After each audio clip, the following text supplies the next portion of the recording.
Nossa entrevista de hoje é sobre a economia solidária e para falarmos sobre o tema, recebemos no estúdio Cristiane Betanho, que é coordenadora do curso de Administração Pública da UFO. Cristiane, seja muito bem-vindo aqui no Informativo. Muito obrigada. A gente que agradece sua presença. Para a gente iniciar nossa entrevista, a gente conferiu ali na reportagem informações sobre a economia solidária.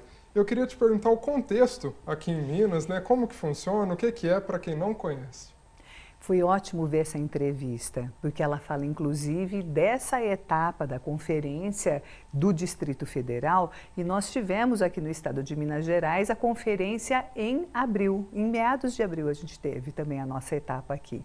Quando nós pensamos na economia popular solidária, ela é um conjunto de políticas públicas e um movimento social, porque assim nós temos pessoas que estão ligadas a isso e um movimento que visa a discutir com a sociedade outras bases para uma economia que não seja baseada na exploração de um ser humano por outro, na exploração dos recursos naturais, e com problemas, com devolutivas muito ruins para o meio ambiente, mas uma ideia de uma economia que possa ser baseada em justiça, em distribuição de renda, em inclusão social, uma economia que seja realmente para todas e todos. Perfeito, professor. E como que ela funciona na prática para quem mais precisa? Na economia popular solidária, nós temos um conjunto de 4 princípios basilares. A ideia da cooperação. Então, nós não temos empreendedores individuais, mas sempre conjuntos de trabalhadoras e trabalhadores que se unem suas expectativas, suas esperanças, seus recursos, seus esforços em prol de uma atividade. Então, o processo é sempre coletivo e cooperativo. Esse é o primeiro princípio. O segundo princípio é que a economia popular solidária é uma economia sem patrões. A ideia é que os próprios trabalhadores, eles são ao mesmo tempo os donos dos meios de produção e também são os executores do trabalho. Então, para além de aprender as etapas dos processos produtivos, eles também precisam aprender a gerenciar os processos. Então, como aquela moça falando sobre os produtos de limpeza. Ao mesmo tempo que ela aprendeu a fazer os produtos de limpeza, ela também vai fazer formações ou fez sobre a questão da embalagem, a rotulagem, a precificação, o processo do custeio, o entrar em contato com os consumidores, então os processos de aproximação com os mercados e assim por diante. Porque esse grupo de trabalhadores executa as tarefas, mas também planeja. Eles planejam e executam as tarefas. Esse coletivo precisa, portanto, aprender também tarefas de gestão. Para além disso, nós estamos falando em solidariedade, porque a ideia, e a ideia basilar na economia popular solidária é que os trabalhadores se reconheçam, trabalhadores enquanto produtores e trabalhadores enquanto consumidores. A base é a solidariedade de classe. Mas a economia popular solidária, ela é fortemente baseada na ideia de que a gente precisa gerar renda e distribuir melhor essa renda. Então, o quarto princípio é o princípio econômico, mas o fazer dinheiro, o conseguir movimentação econômica, conseguir retornos positivos, gerar valor em sociedade e um valor que seja dividido melhor na sociedade, que a gente tenha uma melhor divisão de valor em sociedade. Excelente, professora. Aproveitando que você mencionou esse exemplo que a gente viu lá na reportagem, quando a gente fala de oportunidades, quais são elas aqui no estado e especificamente aqui em Uberlândia? Nós temos aqui, a partir da Universidade Federal de Uberlândia, um projeto de extensão desde 2015 que se chama Feirinha Solidária da UFO. Esse projeto da Feirinha Solidária da UFO, ele é um projeto da Faculdade de Gestão e Negócios, do curso de Administração Pública, do Programa de Pós-Graduação em Gestão Organizacional e parceiros dentro da universidade de outros cursos. O objetivo da Feirinha é exatamente fazer essa aproximação entre os trabalhadores enquanto consumidores e os trabalhadores enquanto produtores. Ao mesmo tempo, nós temos formação para esses dois grupos, para que os trabalhadores trabalhadores e trabalhadoras produtores apreendam práticas de boas práticas de manipulação de alimentos, as técnicas de comercialização, precificação, custeio, marketing, e assim por diante, e ao mesmo tempo que os consumidores se alinhem a essas temáticas da justiça social, da soberania e segurança alimentar e nutricional, né? A questão da distribuição de renda, a participação social, que é uma pedra de toque, as conferências também falam sobre isso, né? Então nós temos a Feirinha Solidária da UFO como um primeiro espaço de discussão sobre economia popular solidária e um espaço, então, de formação para que depois essas trabalhadoras e trabalhadores possam dar outros passos. Então, nós temos artesãs que acabaram, né, da feirinha, também lançaram suas lojas, né, sites de compras na internet. Nós temos grupos de agricultores que passaram pelo processo de transição agroecológica conosco, que são certificados como orgânicos e, para além de comercializar na feirinha, também comercializam na merenda escolar. Então, assim, a universidade ela traz oportunidades para que a gente comece a discutir essa temática e possa, né, desenvolver esses primeiros passos para que os trabalhadores autogestionariamente possam dar os próximos passos por eles próprios. Perfeito, professor. E para quem tem interesse, né, de dar esses passos também, né, ingressar nesse meio, qual que é o caminho, quais dicas você deixa? Bom, em primeiro lugar, estudar sobre economia popular solidária, porque ela traz um traço para o processo empreendedor diferenciada, a ideia de que a gente não está sozinho, né? E de que, então, é uma economia que é formada por esse conjunto de trabalhadores e a força de todo mundo é importante. Então, estudar sobre a temática. E a gente está aqui preparado e disposto a ajudar nesse passeio sobre a temática.